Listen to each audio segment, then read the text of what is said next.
أعوذ بالله من الشيطان الرجيم. بسم الله الرحمن الرحيم. واجب الاحترام بزرگوں، میری ماں بہنوں، میری کے ساتھیوں، ملک بھر اور بیرون ملک، دنیا بھر میں جہاں جہاں یہ میرا لیکچر، آڈیو لیکچر سنا جائے گا یا سنا جا رہا ہے،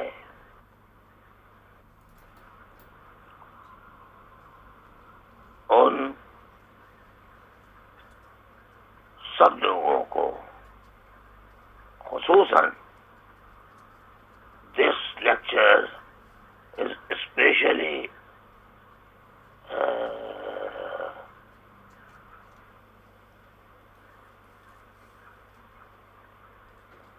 these lectures which I am giving are especially for youth to understand the history of Pakistan and factual and actual and historical، کیونکہ ہماری ہسٹری بھی ڈسٹارٹ کر دی گئی ہے، فیکٹس کو ڈسٹارٹ کر دیا گیا ہے، تو سب لوگوں کو جو سن رہا ہے، ہر سننے والے کو السلام علیکم۔ آج جو یوتھ کے لیکچرز کا سلسلہ ہے، حالات کے سبب وہ رک گیا تھا، آج سے اسے دوبارہ شروع کر رہے ہیں۔ اس وقت لندن وقت کے مطابق 10 بج رہے ہیں رات کے، لیکن پاکستان کے وقت کے مطابق اس وقت 3 بج رہے ہیں رات کے یا صبح کے کہہ لیجیے آپ۔ لندن میں 26 فروری 2017 ہے اور پاکستان میں 27 فروری 2017 ہے، اور پیر سوموار، پیر کا دن ہے، منڈے کا دن ہے، تو اس کو آپ، کیونکہ یہ منڈے کو ہی یعنی اب اس کو جو ساتھی اس کو بناتے ہیں وہ بناتے انہیں یقیناً یہاں لندن میں بھی 27 تاریخ ہو جائے گی، تو اس لیکچر کو یوں سمجھ لیجیے کہ یہ 27 فروری 2017 کا لیکچر ہے، جو ایک تسلسل کے ساتھ 4 لیکچر دیے گئے اس عنوان سے کہ historical, philosophical and factual teaching lectures for youth. بہت سی جگہوں پر آگے پیچھے الفاظ ہو گئے ہیں، یعنی کہیں فلاسفیکل، ہسٹوریکل ہو گیا ہے، تو اس سے کوئی فرق نہیں پڑتا۔ بہرحال آج سے اس کو اس طرح لکھیے، چاہے تو فلاسفیکل سے شروع کریں، چاہے تو ہسٹوریکل سے شروع کریں۔ یہ جو اس کو فائنل جب اس کی کتابی شکل دیں گے تو وہ لوگ فیصلہ کر لیں گے ہسٹوریکل پہلے ہونا چاہیے یا فلاسفیکل پہلے ہونا چاہیے. بہرحال اس کا جو ہیڈ لائن ہے، اس کی head lines historical, philosophical and factual teaching lectures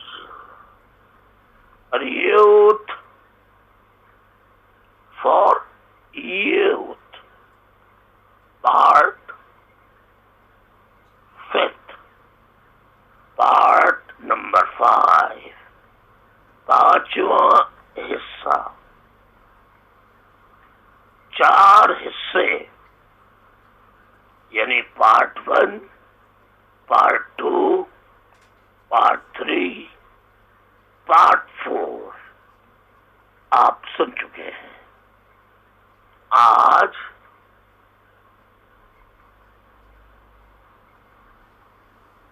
یہ پارٹ 5 ہے اور آج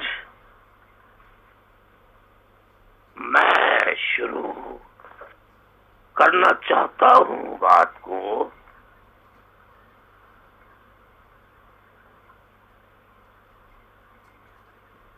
کہ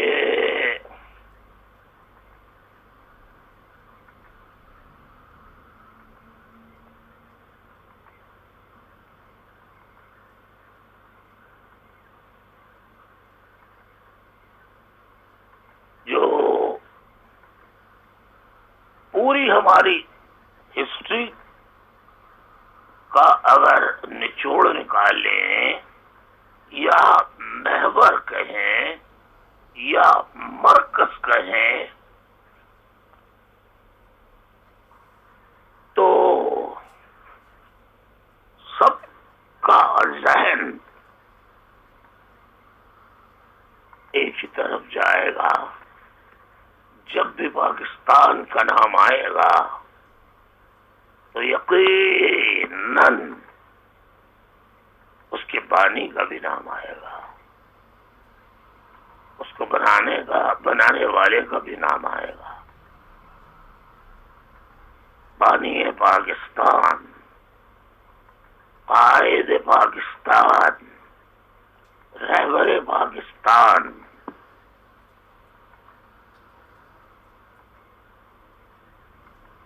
یعنی پاکستان کے بانی، پاکستان کو بنانے کی تحریک جو تھی اس کے قائد جو تھے وہ قائد اعظم محمد علی جناح رحمت اللہ علیہ تھے.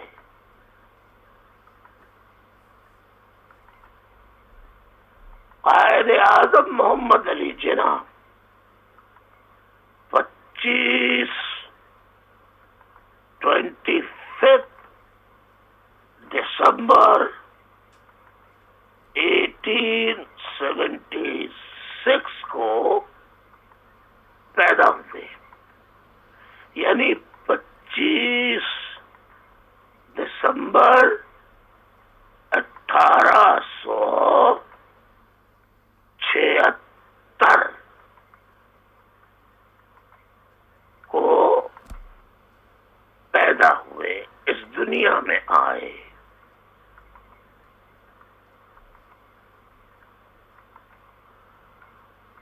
اور 11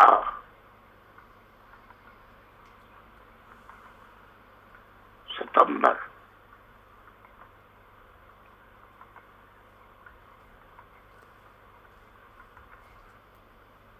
1948 کو وہ اس دنیا سے کوچ کر گئے.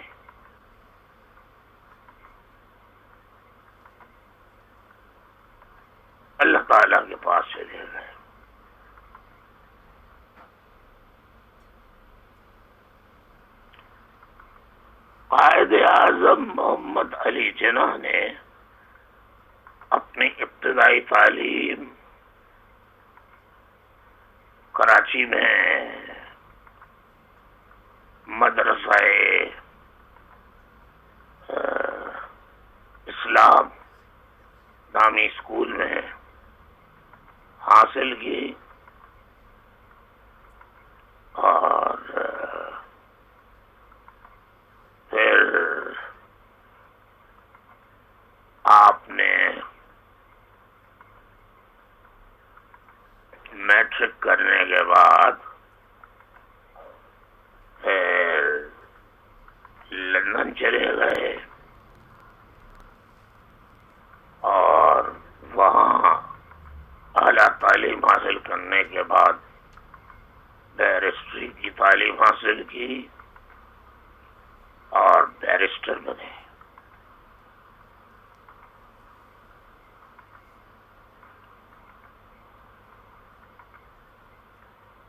قائد اعظم میں اللہ تعالی نے ایک اور چیز بھی، یعنی ان کو جو فہم، فراست، دانش، یعنی فہم، فراست اور دانش جو عطا فرمائی تھی، جو لیاقت عطا فرمائی تھی، جو طاقتور ذہن انہیں دیا تھا، اس کے ساتھ ایک اور چیز بھی تھی کہ وہ عوام کی خدمت کے لیے کچھ کریں. انہوں نے اس خدا کے عطا کردہ جذبے کے تحت جد و جہد کی اور بالآخر برصغیر کے مسلمانوں کو ایک آزاد وطن پاکستان قائم کر کے دیا. قائد اعظم محمد علی جناح رحمت اللہ علیہ نے پہلے 1906 میں انڈین نیشنل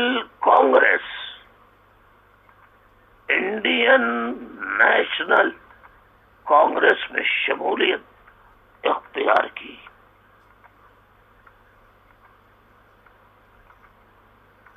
قائد اعظم دراصل شروع ہی سے انتہائی اچھی طبیعت کے، ذہنیت کے مالک تھے، ایماندار تھے، وقت کی پابندی کرنے والے تھے، سچ بولتے تھے،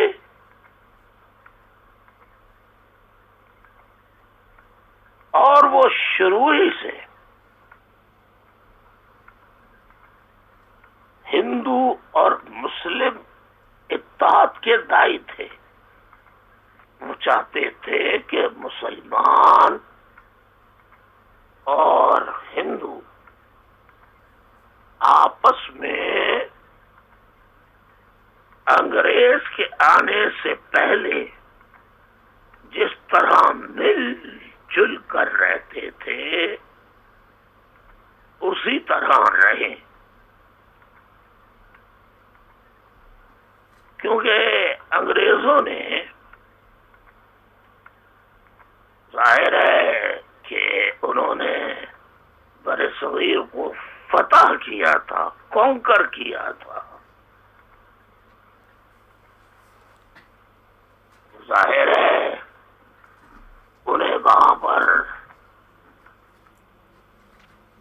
نہ صرف اپنا اقتدار بھی قائم کرنا تھا، بلکہ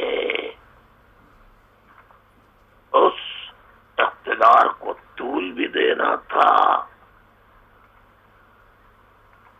اور اسے برٹش امپائر سلطنت برطانیہ کا حصہ بنانا تھا. انگریزوں نے شروع سے کوشش کی کہ مسلمان اور ہندوؤں میں کسی طرح نفرت پیدا کی جائے اور اتنی پیدا کی جائے کہ ایک دوسرے کو یہ برداشت کرنے کے قابل ہی نہ رہے اور لڑتے رہیں تاکہ ہندوؤں مسلمانوں کی متحدہ کوشش انگریزوں کے خلاف کبھی بھی صف آرا اس طرح نہ ہو سکے کہ ہندو اور مسلمان مل کر اپنے ملک کی آزادی کے لیے کوئی تحریک چلائے، جد و جہد کرے. لہذا ان کو آپس میں لڑا دو، ڈیوائڈ اینڈ رول. اور یہی پالیسی طاقتور قوتیں ممالک استعمال کرتے چلے آئے ہیں. اور یہی فارمولہ پاکستان کی اسٹیبلشمنٹ جو سب سے زیادہ طاقتور ہے، یعنی فوج اور اس کی ایجنسیاں، جس میں سر فہرست ISI ہے،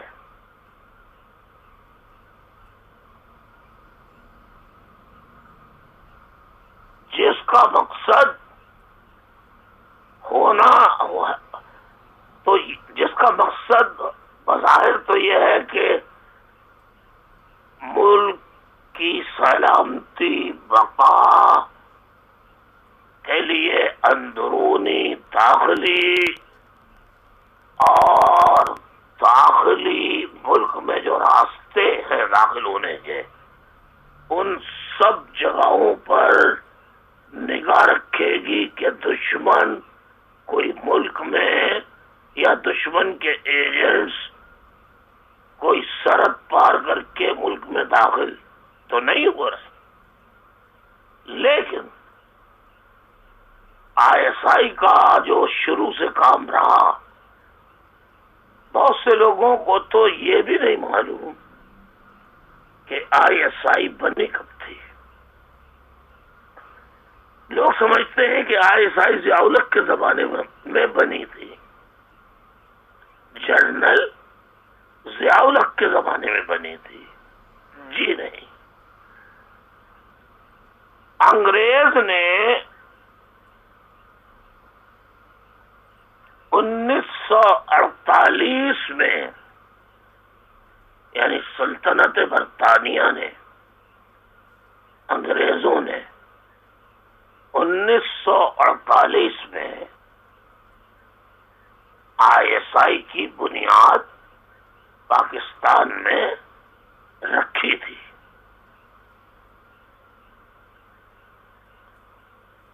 تو ISI 1948 میں قائم ہوئی تھی. یہ میں یوتھ کے لیے بتا رہا ہوں تاکہ ان کو معلوم ہو کہ ISI جو ایجنسی ہے پاورفل، لیکن اس نے دشمنوں کے تو نہ ایجنٹس پکڑے، نہ دشمنوں سے بچاؤ کے کوئی طریقے اختیار کیے، بلکہ ایک کام جو انگریز سے انہوں نے سکھا تھا، ڈیوائڈ اینڈ رول. ان کو ISI کو حکمرانی کا ایسا چسکا لگا اور فوج کو کہ انہوں نے جماعتوں میں گروپ بنانا شروع کر دیے. مسلم لیگ میں کئی گروپس بنا دیے. جمعیت العلماء اسلام میں کئی گروپ بنا دیے. جمعیت العلماء پاکستان میں کئی گروپ بنا دیے. پاکستان پیپلز پارٹی میں کئی گروپ بنا دیے.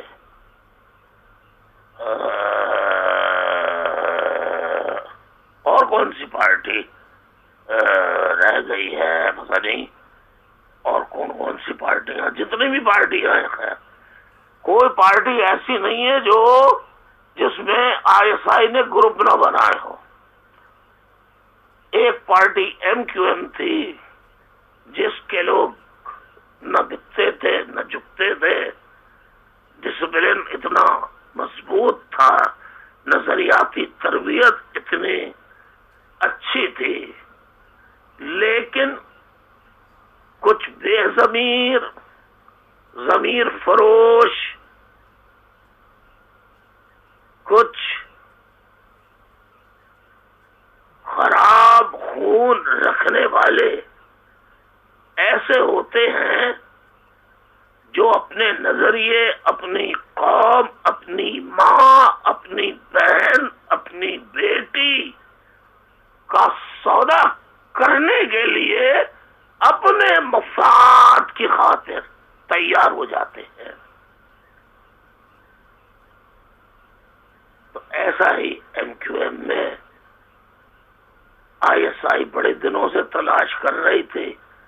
بالآخر حقیقی کی شکل میں انہیں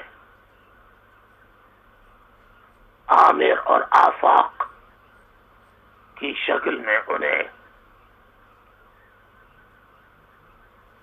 ضمیر فروش غدار مل گئے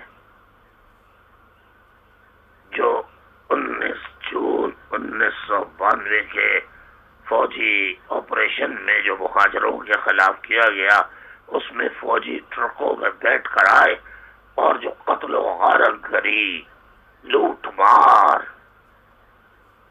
عورتوں کا ریپ، بچیوں کا ریپ، لوٹ مار اور تمام آفسوں پہ قبضے، جو غنڈہ گردی کا بازار گرم کیا، اس سے آپ یوں تو واقف نہیں ہوں گے، لیکن آپ کے والدین ضرور واقف ہوں گے. آپ ذرا والدین سے پوچھیں، اپنے بڑے بھائیوں بہنوں سے پوچھیں، وہ آپ کو بتائیں گے کہ 92 میں جب یہ داخل ہوئے تھے 19 جون 1992 کو، 19 جون 92 کو they entered in Karachi on army trucks.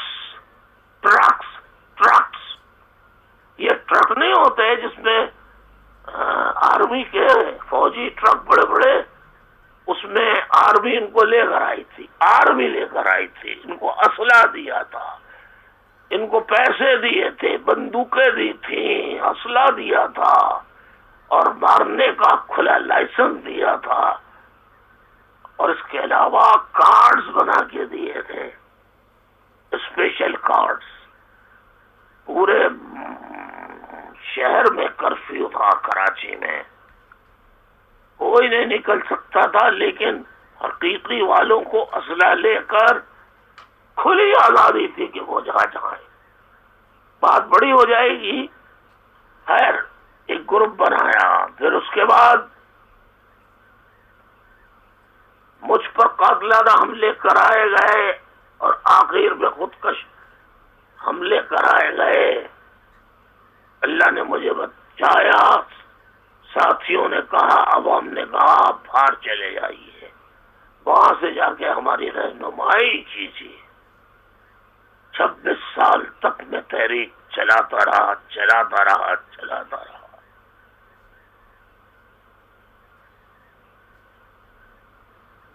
اس دوران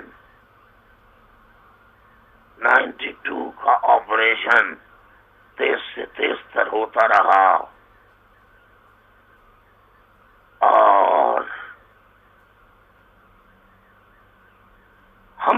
اپنا کام باہر بیٹھ کے جتنا ہو سکتا تھا وہ کرتے رہے. لکھنے لکھانے کا انٹرنیشنلی ہیومن رائٹس آرگنائزیشنز ہیں اور جو ادارے ہیں ان کو تمام تر حالات لکھ کر بھیجتے رہے.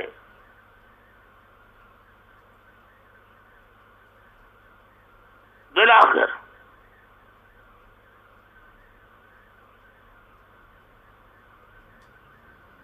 اب فوج خود تو چلی گئی لیکن اس کی جگہ رینجرز اور بظاہر چلی گئی تھی رینجرز اور سویلین گورنمنٹ کو دے گئی. کبھی پیپلز پارٹی کو دی تو نصیر اللہ بابر ان کا کمانڈر ان چیف کی حیثیت سے اس کو اختیارات دیے گئے. کس کو؟ ریٹائرڈ جنرل نصیر اللہ بابر کو.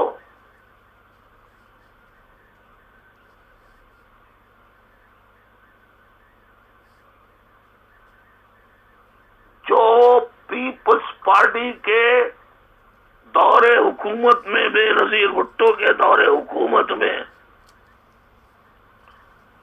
کہتا تھا کہ میں عدالتوں میں پیش نہیں کروں گا، یہ ریکارڈڈ ہے، بلکہ میں تو پکڑتا ہوں مارتا ہوں.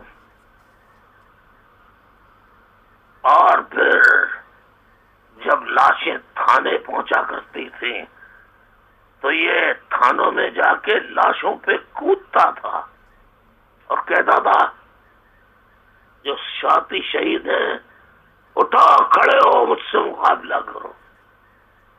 شہید ساتھیوں کی لاشوں پہ یہ نصیر اللہ بابر کودتا تھا اور بے نظیر بھٹو مرحوم صاحبہ قتل کرنے والے ماورائے عدالت ایکسٹرا جوڈیشلی قتل کرنے والے سپاہیوں کو سلوٹ کرتی تھی اور میڈل دیتی تھی،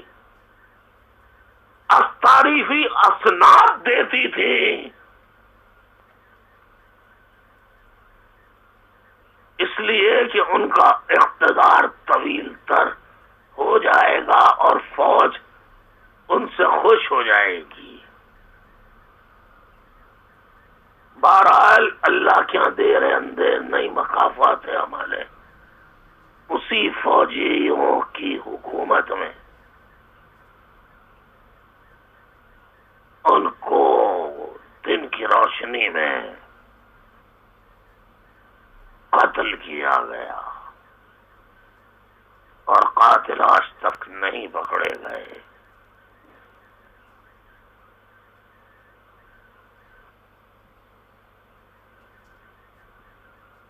نواز شریف کے دور میں آپریشن شروع ہوا.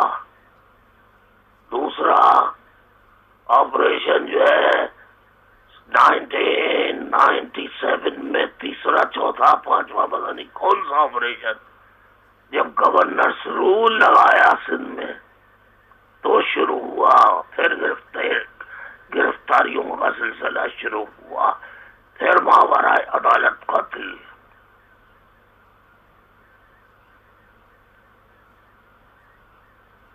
پھر 1999 میں نواز شریف کی بھی حکومت ختم ہوئی. جنرل مشرف کی حکومت آئی. اس دور میں بھی ابتدا میں گرفتاریاں ماورائے عدالت قتل ہوتے رہے، لیکن چند عرصوں بعد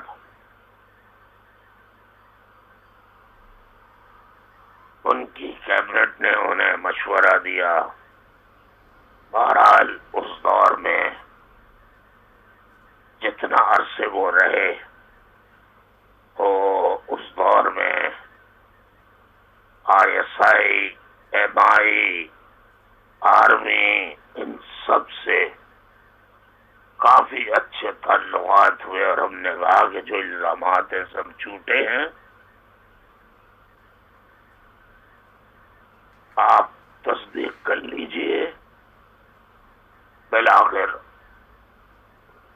جھوٹے الزامات تو سب تھے ہی اور انہیں بھی معلوم تھا۔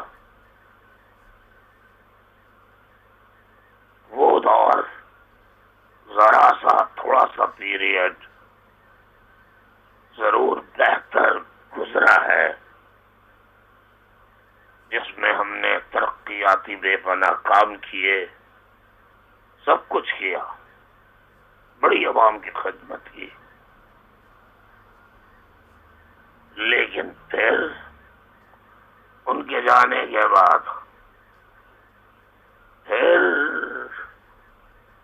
جب اپنے زرداری صاحب کی حکومت آئی، میں نے ان کا نام پیش کیا، لیکن ان کے دور حکومت میں بھی جو مہاجروں کے ساتھ ناانصافیاں اور قتل عام ہوا، ہر ملاقات میں زرداری صاحب سے کہا کرتا تھا یہ کیا ہو رہا ہے، اس ناانصافی کو بند کر رہا ہے، لیکن وہ کہتے تھے میں کیا کروں، میں مجبور ہوں، یہ ہم نہیں کر رہے، یہ فوج کرتی ہے۔ بہرحال ہمیشہ وہ ہر چیز فوج کے اوپر ڈال کر خود بری و ذمہ ہو جایا کرتے تھے۔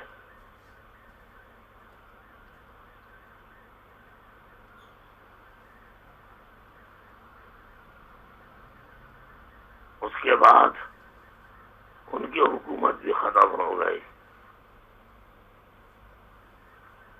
نواز شریف کی حکومت آئی۔ تو خیر اس تمام عرصے کے دوران 1992 کے آپریشن کے دور سے پہلے حقیقی بنائی، آپریشن کے بعد چیئرمین عظیم احمد طارق مرحوم جو ہیں ان کے ذریعے حاجی کیمپ بنا کر تمام M P S M N S وغیرہ کو جمع کیا گیا، اور میرے خلاف وہی جو فارمولہ جنرل آصف نواز نے 19 جون 1992 کو دیا تھا، تمام قومی اخبارات نے چھپا تھا، اس نے کہا تھا کہ الطاف حسین کا chapter has been closed for ever, ہمیشہ ہمیشہ کے لیے اس کا چیپٹر کلوز ہو گیا ہے۔ اور جب تمام جماعتوں میں کئی جماعتیں اور بن سکتے ہیں، گروپ بن سکتے ہیں، تو ایم کیو ایم میں اور گروپ کیوں نہیں بن سکتے؟ یہ سب ریکارڈ پر ہیں۔ پتہ نہیں آصف نواز کا نام لوگ، نئی نسل جنرل آصف نواز مرحوم کا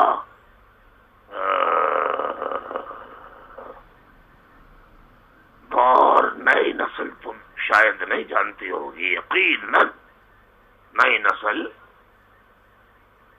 نہیں جانتی ہوگی۔ تو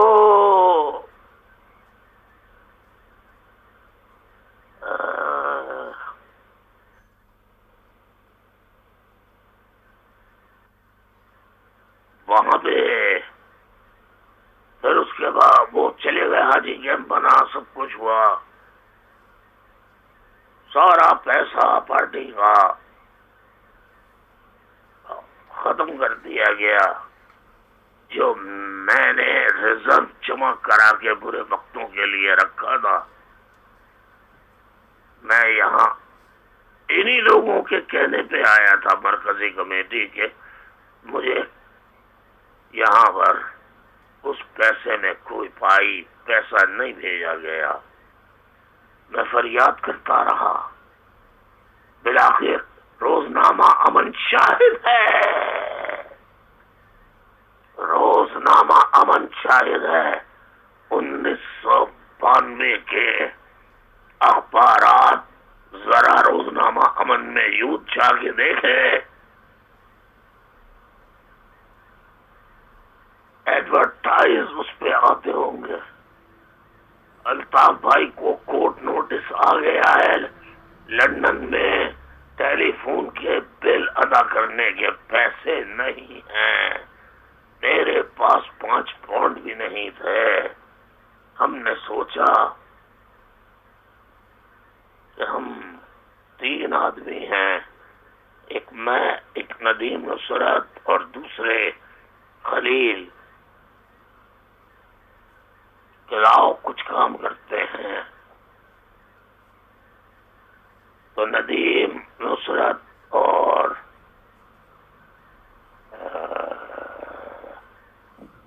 اپنے صدیقی صاحب نے،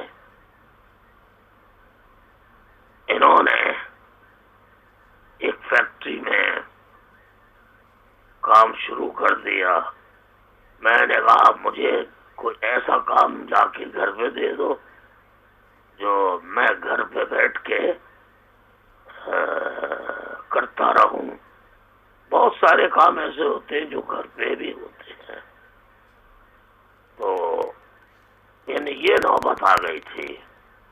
بہرحال اللہ نے یہ وقت بھی نکال دیا۔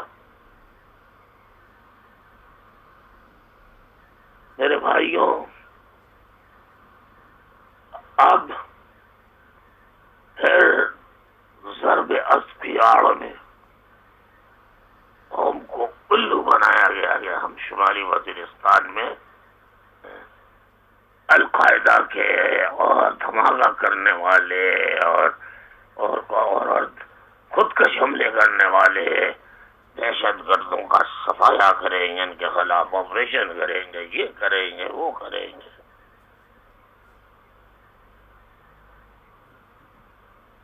دنیا بھر کے دعوے، تو شمالی وزیرستان میں کیا، گھروں کو خالی کرایا تاکہ یہ رنگ دیا جائے کہ ہم باقی آپریشن کر رہے ہیں۔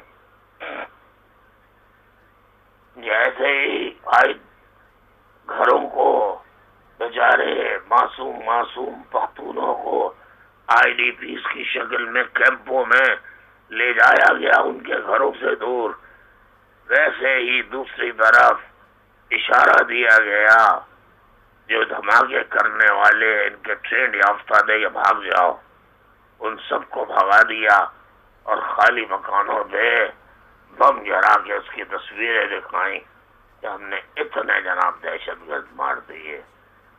اور پھر جنرل راحیل شریف نے، چیف آف آرمی اسٹاف نے بیان دیا، ہم نے دہشت گردوں کی کمر توڑ دی ہے اور دہشت گردوں کا مکمل خاتمہ کر دیا ہے۔ اور آج کل youth, my dear youth, you are personally getting information and you are observing every day from newspapers, from print or electronic media that ISPR is releasing different news that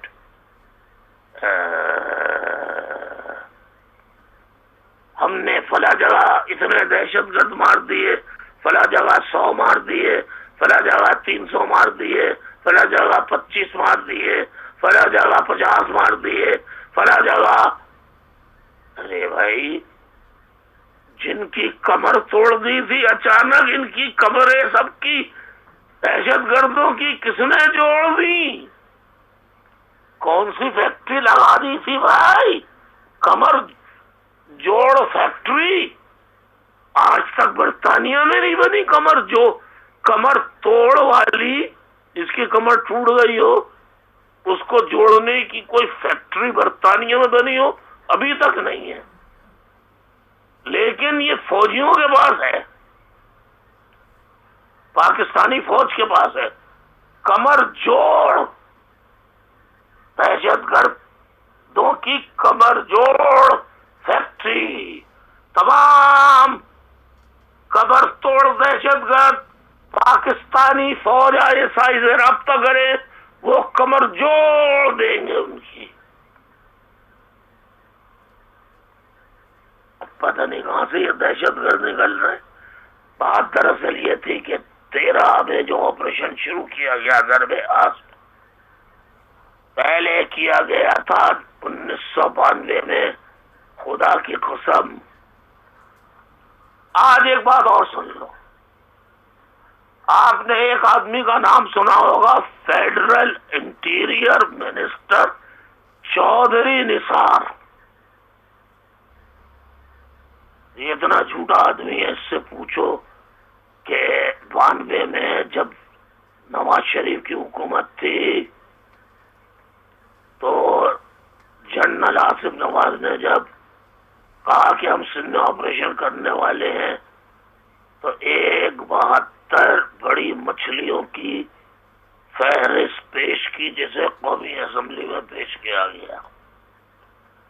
اس میں پتھارے داروں کے نام تھے، اس میں بے نظیر کے کامدار کے نام تھے، پیر پگارا کے کامداروں کے نام تھے، پیر پگارا کے لوگوں کے نام تھے، اس میں کیٹی جتوئی کے نام تھے کہ یہاں ڈاکوؤں کو پناہ دی جاتی ہیں، یہاں بڑے بڑے ڈاکوؤں کے نام تھے، اس میں پتہ نہیں کتنے بڑے بڑے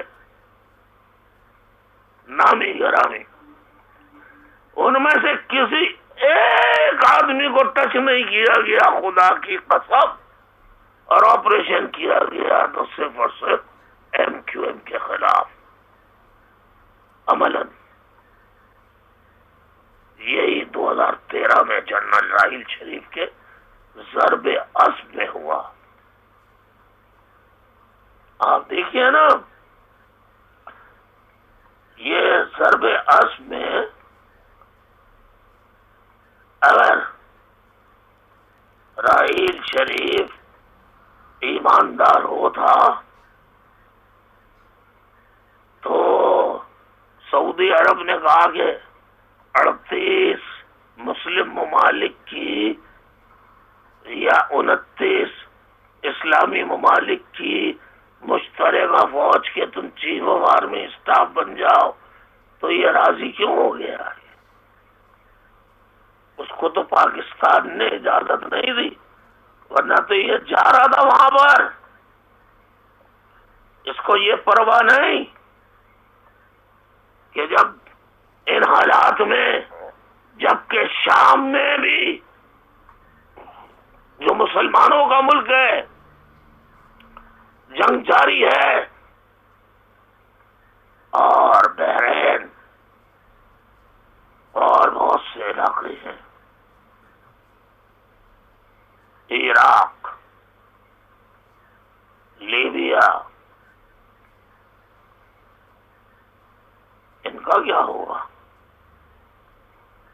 لیکن انہوں نے تو یہاں پہ اپنا کام کیا اور مال پکڑا، زمین پکڑی اربوں کی جنرل راحیل شریف نے، اور مزید لوٹنے کے لیے آگے بڑھنے لگے۔ خیر اچھا ہوا جانے نہیں دیا ان کو، ہمیں پرواہ نہیں ہے، ان کو بھیج دیں، اچھا ہے۔ پاکستان کی جتنی بدنامی اب ہو گئی ہے، اب رہی کچھ نہیں کیا ہے، پاکستان کے پاس سب کچھ تو اتر چکا ہے، عزت تار ہو چکی ہے پاکستان کی دنیا کی نظروں میں۔ اس کی ذمہ دار فوج ہے اور بڑے جاگیردار سیاسی اور مذہبی جماعتیں ہیں جو حکمراں رہی ہیں۔ کسی میں ہمت نہیں ہے کہ فوج کے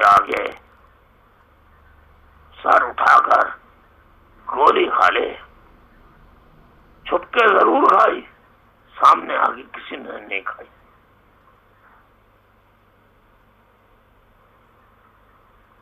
سامنے سب بلی بن گئے, سب چوہے بن گئے.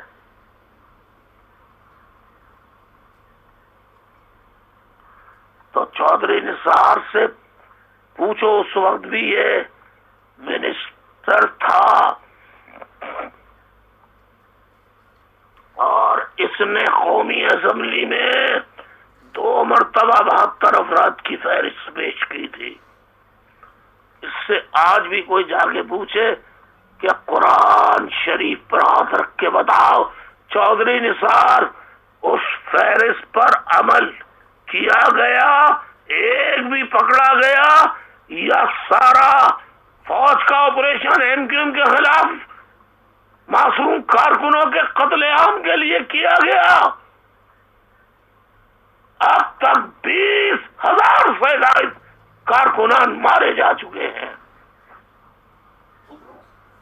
اور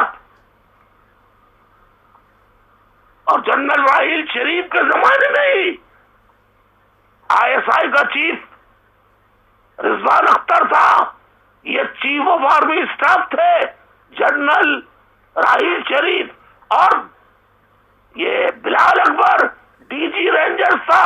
نوید مختار جو ہے یہ کراچی کا کور کمانڈر تھا, اور مہاجروں کا قتل عام ہوتا رہا ہوتا رہا ہوتا رہا ہوتا رہا.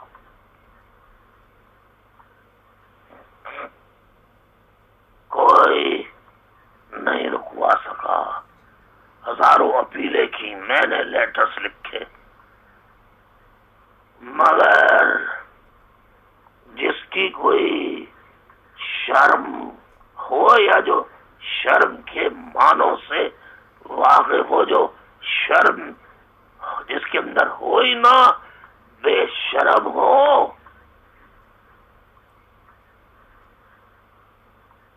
تو اسے آپ کیا کہیے؟ ایک پاگل.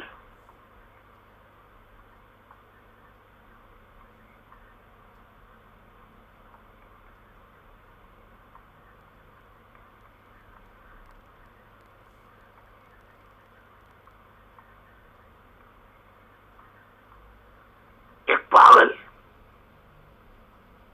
میڈ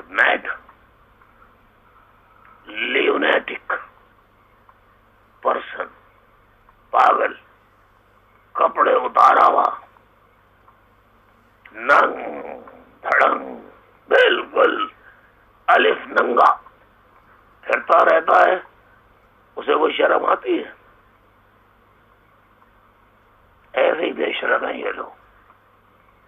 چودھری نثار بھی اس میں سے ایک ہے. آنا اس سے کہ یہ لکھا رہا ہے فہرست,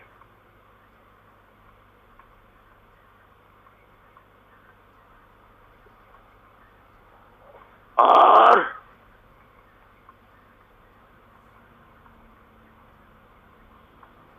اب بھی لگا ہوا ہے کہ وہ ڈاکٹر عمران فاروق کے قتل کو برطانیہ نے کیوں بند کر دیا. وہ کیا کہتے ہیں, why did they close the money laundering case. مجھے تو بڑا افسوس ہوتا ہے برطانیہ کے اس عمل پر. یہ چلا چلا کے کہہ رہا ہے کہ کبھی کہتا ہے ریڈ وارنٹ کے لیے ہم نے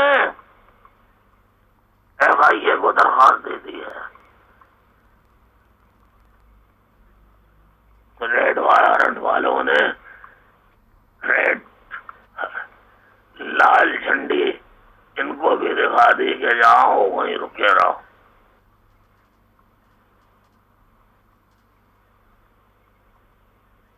آگے مت بڑھانا اس سے, ورنہ ریڈ وارنٹ تمہارے جاری ہو جائیں گے. تو برطانیہ میں آج بھی کہہ رہا ہے کے فلا فلا فلا فلا کے وارنٹ جاری ہو گئے. کہنے کا میرا مقصد یہ ہے کہ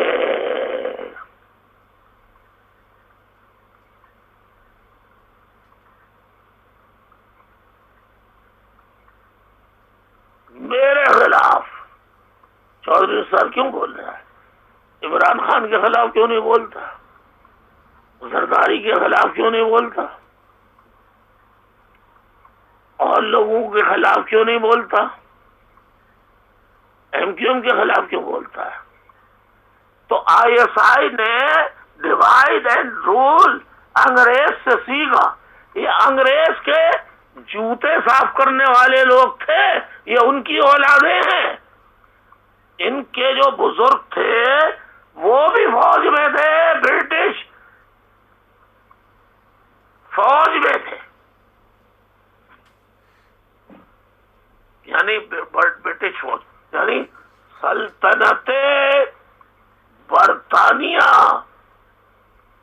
کی فوج میں ان کے باپ دادا پردادا وہاں ملازم تھے اور وہاں انگریزوں کی جوتیاں صاف کرنے پہ مامور تھے.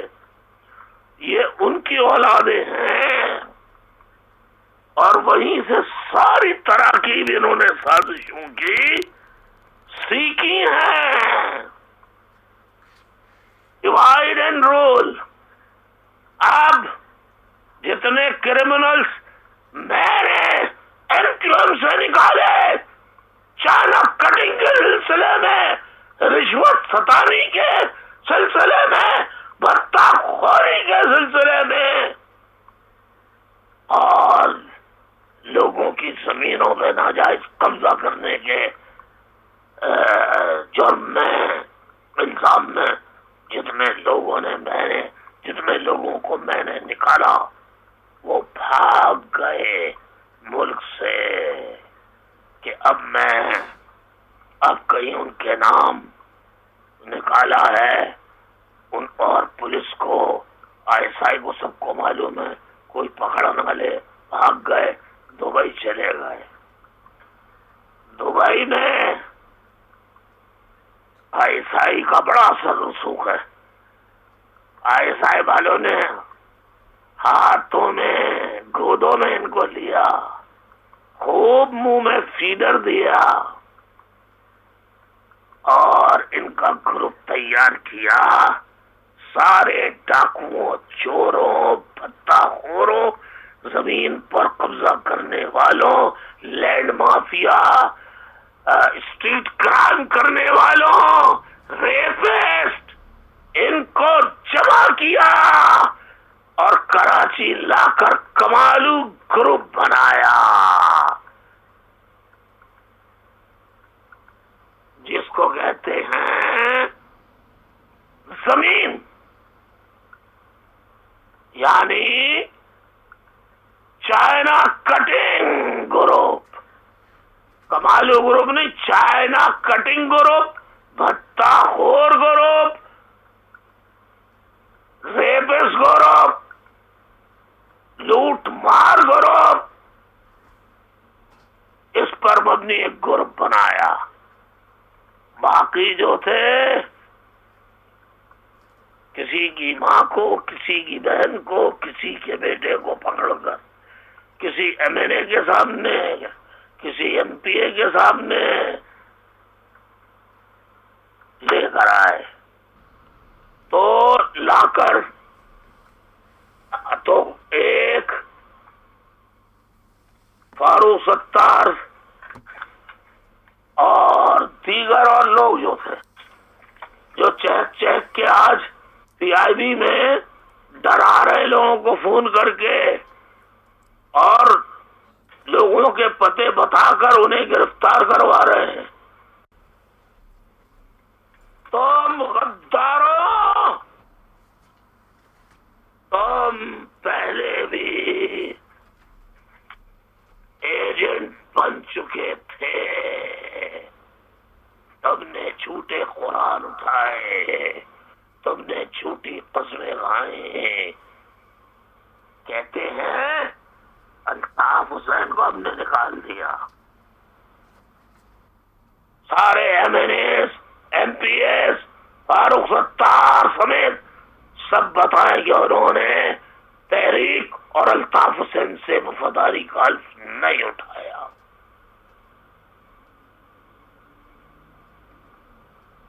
میں نے انہیں کسی کو پارلیمانی لیڈر، میں نے کسی کو کچھ اپنی توثیق کر کے میں نے توثیق کی تو وہ بنے. تو میری امانت ہوئی، یعنی تحریک کی امانت. ان کے پاس ایم این اے شپ، ایم پی اے شپ،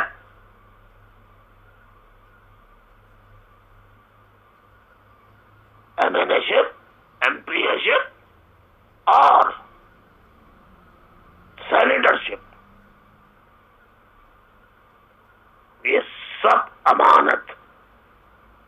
قرآن مجید کی میں اب چل ایک اور خطاب کرنے والا ہوں جس میں امانت میں خیانت کرنے والوں کا کے بارے میں قرآن مجید کیا کہتا ہے. احادیث ان پہ تو اثر نہیں ہوگا کیونکہ ان کا کوئی دین نہیں، ایمان نہیں. اب میں اور اس سے زیادہ نہیں جاتا، اللہ بہتر جانتا ہے.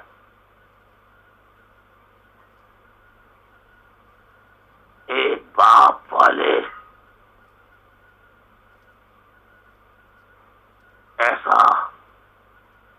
ایسی امانت میں خیانت نہیں کرتے. کتنی دفعہ میں نے کہا استعفیٰ دے دو، اور جان جاتی ہے تو جائے، پر امانت میں خیانت نہ ہو.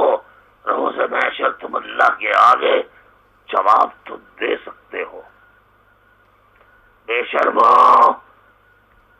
شرم کرو، توبہ کرو اللہ کے آگے. آج بھی موقع ہے کہ استعفیٰ دے دو، سینیٹر شپ سے استعفیٰ دے دو. شہیدوں کے لہو کی امانت ہے، یہ پارٹی کی امانت ہے. فاروق ستار جھوٹ بولتا ہے، میری توثیق سے وہ پارلیمانی لیڈر بنا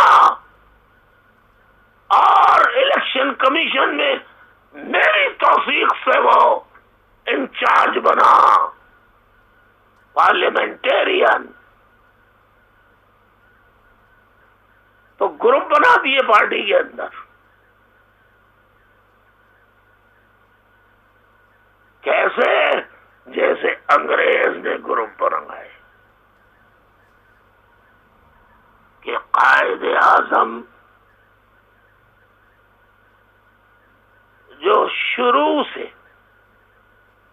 ہندو مسلم اتحاد کے داعی تھے، وہ چاہتے تھے کہ کانگریس اور آل انڈیا مسلم لیگ میں کسی طرح کا ایسا اتحاد ہو جائے. Youth, particularly youth, please try to understand what I'm saying. What was the desire of Qaid Azam Rahmatullah alayh? He wanted unity between Hindu and Muslims. وہ چاہتے تھے کانگریس، انڈین نیشنل کانگریس اور آل انڈیا مسلم لیگ میں کسی طرح کا بھی ایسا اتحاد ہو جائے، ایسا اتحاد ہو جائے، ایسا اتحاد ہو جائے کہ ہندوؤں اور مسلمانوں کو ان کے جائز حصے، ذرا غور سے سنیے، ان کے جائز حصے کے مطابق دونوں کو، ان کے جائز حصے کے مطابق دونوں کو ان کے حقوق ملیں، تاکہ کسی کو احساس محرومی نہ ہو.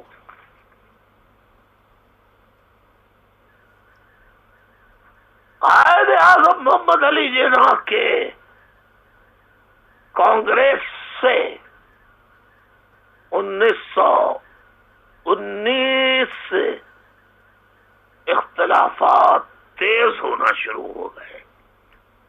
کانگریس سے قائد اعظم کے 1919 سے قائد اعظم کے کانگریس سے اختلافات تیز سے تیز تر ہونا شروع ہو گئے، اور 1920 میں انہوں نے کانگریس سے مکمل علیحدگی اختیار کر لی، جب انہوں نے دیکھا کہ کانگریس ہندوؤں کا فیور کر رہی ہے، مسلمانوں کو سبجوگیٹ کر رہی ہے، نظر انداز کر رہی ہے، تو انہوں نے علیحدگی اختیار کر لی۔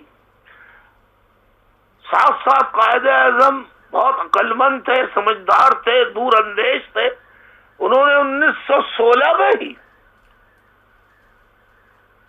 یعنی 1913 میں انہوں نے 1913 میں انہوں نے مسلم لیگ میں بھی شمولیت اختیار کر لی تھی، جبکہ وہ کانگریس کے ممبر تھے، لیکن انہوں نے شمولیت، ممبرشپ مسلم لیگ میں بھی 1913 میں حاصل کر لی، اور 1916 میں وہ مسلم لیگ کے صدر بنے۔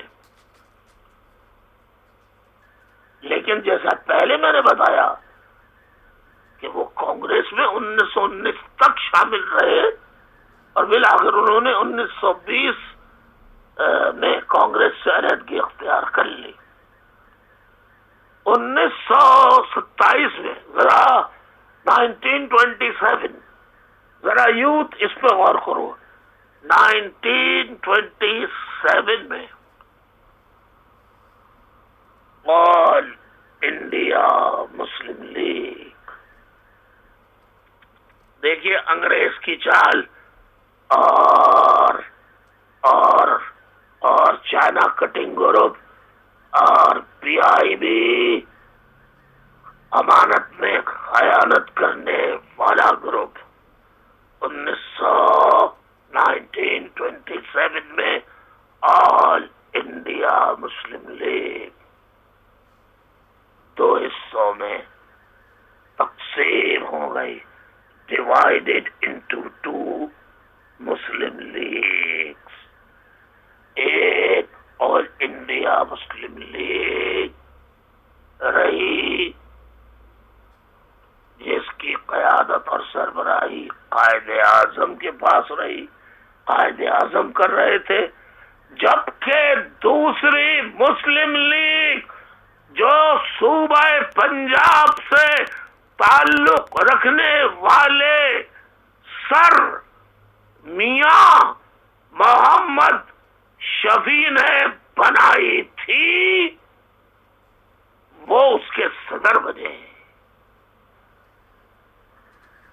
My dear youth, I love you so much. I have a great respect for you because you are taking interest in my lectures. I love you. Please try to learn and save the nation. Muhajir nation. Nobody is on earth except God, except Almighty Allah can save us, can provide us shelter, can provide us a place where we can live with honor and dignity. Quaid Azam کے زمانے میں سازشیں شروع ہو گئی تھیں، انگریز نے قائد اعظم کی مسلم league میں بھی دو مسلم لیگیں بنا دی،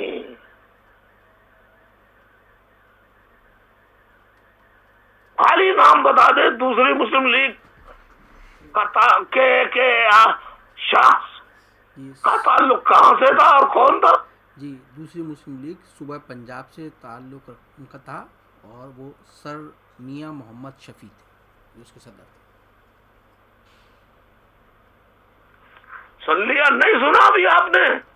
دوسرے کا تعلق کہاں سے تھا؟ پنجاب سے ان کا تعلق، اور اس کے صدر سر میاں محمد شفیع۔ سر سر سر سر سر سر سر سر سر سر میاں محمد شفیع۔ قائد اعظم کو سر کا خطاب نہیں دیا. سر مسٹر محمد علی جناح، کیونکہ قائد اعظم انگریزوں کے ٹاؤٹ نہیں تھے. یہ سر کا خطاب عموماً انہیں ہی ملتا جو ٹاؤٹ ہوتے تھے.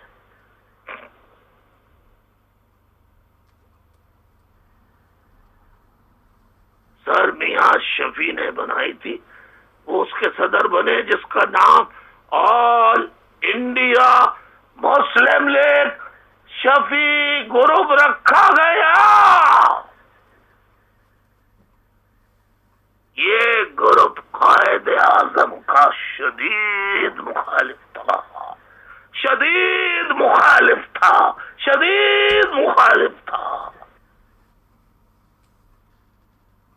My dear youth, may I tell you one more thing? May I? With your permission, I can go further. کوئی بھی یوتھ جو میری بات یہاں سن رہا ہے،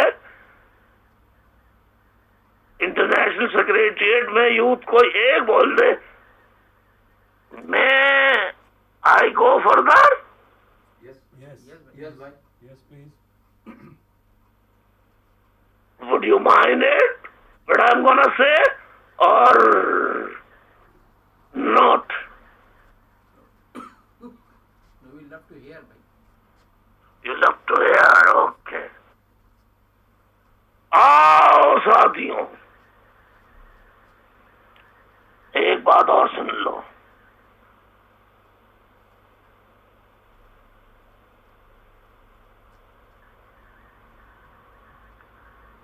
حامد میر صاحب ایک ہوتے ہیں جن کے 3 گولیاں ماری گئی. آج تک انہوں نے نہیں بتایا کس نے ماری، کیوں ماری. خاموش. اور میرا ترانہ پنجاب میں ہی از اے پنجابی گائی حامد میر، اور کئی دفعہ دکھا چکا ہے کہ الطاف حسین نے کہا the division of the subcontinent was a blunder, mistake in the history of mankind. Yes. میں اب بھی اس بات پر اسٹینڈ کرتا ہوں. اس سے بر صغیر کی تقسیم سے بڑی کوئی غلطی دنیا میں کسی خطے میں ہو ہی نہیں. نہ یہ تقسیم ہوتی، نہ پاکستان بنتا، نہ ہم کو ہجرت کرنی پڑتی، نہ تانے سننے پڑتے کہ تم سن آف دی سوائل نہیں ہو، تم زمین کے بیٹے نہیں ہو.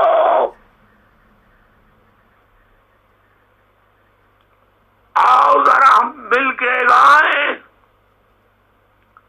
جس پہ ان کی سلگتی ہے، میری آواز بیٹھی دی ہے.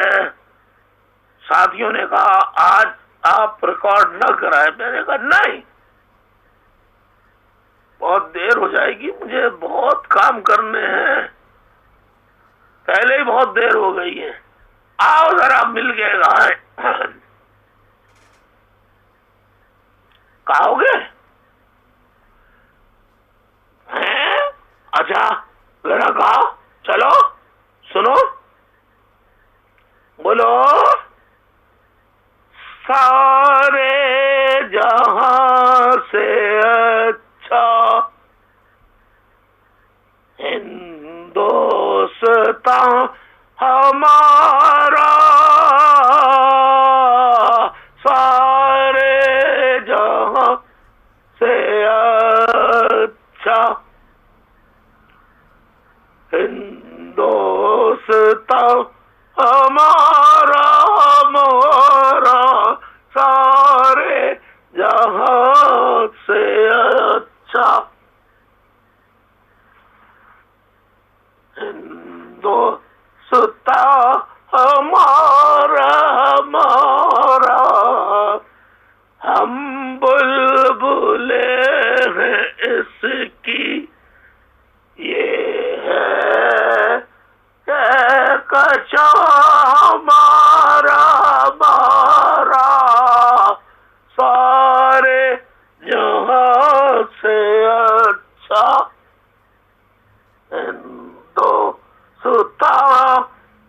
ہمارا ہمارا سارے جہاں سے اچھا. آپ سوچ رہے ہوں گے یہ میں نے کیوں پڑھا؟ اس لیے پڑھا کہ اب آ رہا ہے شاعر مشرق تصور پاکستان کے خالق، تصور پاکستان کے موجب، پاکستان کا خواب دیکھنے والے حضرت علامہ اقبال رحمت اللہ علیہ. یہ ان کا کلام ہے. علامہ اقبال کے دیوانوں میں جتنے دیوان ہیں اس میں پڑھ لیجئے.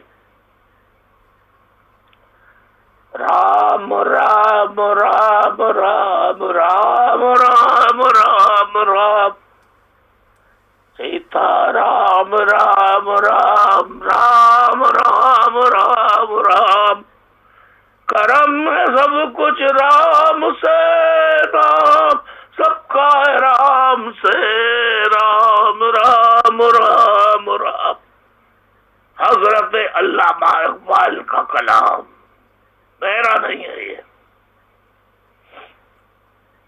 واہے گورو واہے گورو واہے گورو واہے گورو گورو نانک گورو نانک گورو نانک گورو نانک گورو نانک گورو نانک. یہ میرا کلام نہیں ہے، یہ علامہ اقبال کا کلام ہے. پڑھ لیجئے پڑھ لیجئے. ہے کوئی کسی کے پاس نکلا ہوا؟ یار موقع اچھا ہے، جلدی سے کسی کے پاس ہو تو رام کا اور گرو نانک کا تو سنائی دو. اچھا ساتھیوں، میرے ساتھی بہت اچھے پیارے ساتھی ہیں، دیکھو کتنے اچھے ساتھی ہیں. یہ پی آئی بی کے ٹولے کی طرح امانت میں خیانت کرنے والے بے غیرت نہیں ہے، بے شرم نہیں ہے. میں نے کہا انہوں نے فوراً نکال لیا. لو سنو. جی بھائی، یہ رام کے بارے میں آواز نہیں آ رہی ہے. جی میں قریب جی رام کے بارے میں علامہ اقبال کی یہ نظم ہے جو کہ کلیات اقبال میں موجود ہے. جی اس میں علامہ اقبال فرماتے ہیں: لبریز ہے شراب حقیقت سے جام ہند، سب فلسفی ہیں خطۂ مغرب کے رام ہند. یہ ہندیوں کے فکر فلک رس کا ہے اثر، رفعت میں آسماں سے بھی اونچا ہے بام ہند. اس دیس میں ہوئے ہیں ہزاروں ملک سرشت، مشہور جن کے دم سے ہے دنیا میں نام ہند. ہے رام کے وجود پہ ہندوستاں کو ناز، ہے رام کے وجود پہ ہندوستاں کو ناز، اہل نظر سمجھتے ہیں اس کو امام ہند. اعجاز اس چراغ ہدایت کا ہے یہی، روشن تر از سحر ہے زمانے میں شام ہند. تلوار کا دھنی تھا، شجاعت میں فرد تھا، پاکیزگی میں جوش محبت میں فرد تھا. یہ رام کے بارے میں علامہ اقبال کی نظم ہے. سبحان اللہ سبحان اللہ.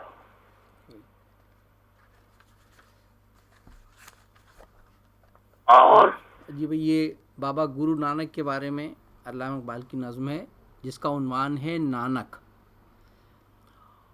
قوم نے پیغام گوتم کی ذرا پرواہ نہ کی، قدر سچائی نہ اپنے گوہر یک دانہ کی، آہ بدقسمت رہے آواز حق سے بے خبر، غافل اپنے پھل کی شیرینی سے ہوتا ہے شجر، آشکار اس نے کیا جو زندگی کا راز تھا، ہند کو لیکن خیالی فلسفے پر ناز تھا، شمع حق سے جو منور ہو یہ وہ محفل نہ تھی، بارش رحمت ہوئی لیکن زمیں قابل نہ تھی، آہ شوروں کے لیے ہندوستاں غم خانہ ہے، آہ شودر کے لیے ہندوستاں غم خانہ ہے، درد انسانی سے اس بستی کا دل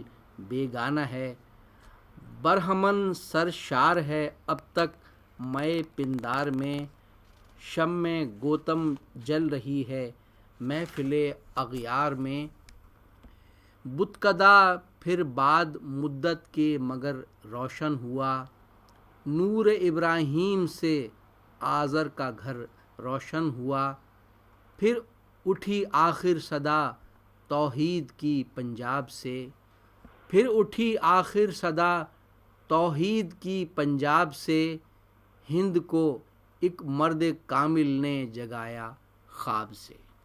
یہ نظم تھی۔ سبحان اللہ، سبحان اللہ، سبحان اللہ، ماشاء اللہ، ماشاء اللہ۔ ہم کوئی مخالفت نہیں کر رہے، دیکھیے کتنے اچھے وسیع نظر سے علامہ اقبال، ہم نے انہیں مسلمانوں کا بنا لیا ہے خالی، وہ تو سکھوں کے بھی ماننے والے، سکھ مذہب کے ماننے والے بھی تھے، ہندو مذہب کے ماننے والے بھی تھے، وہ تو سارے مذاہب کو مانتے تھے۔ تو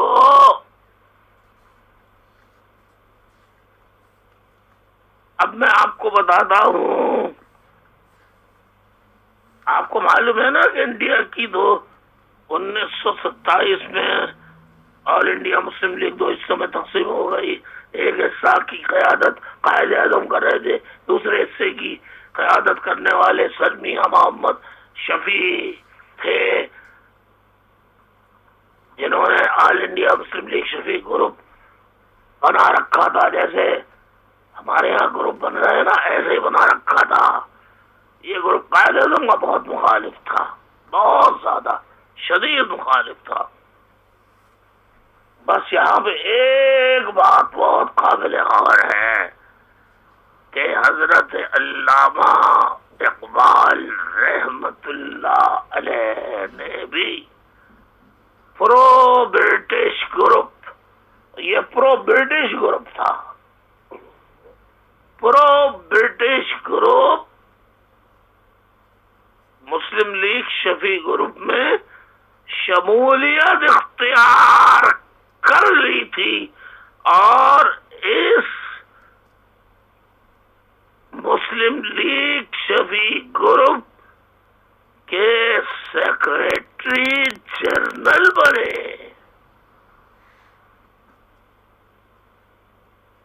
نہیں سمجھ میں آیا تو میں ریپیٹ کر دیتا ہوں، سر محمد شفیع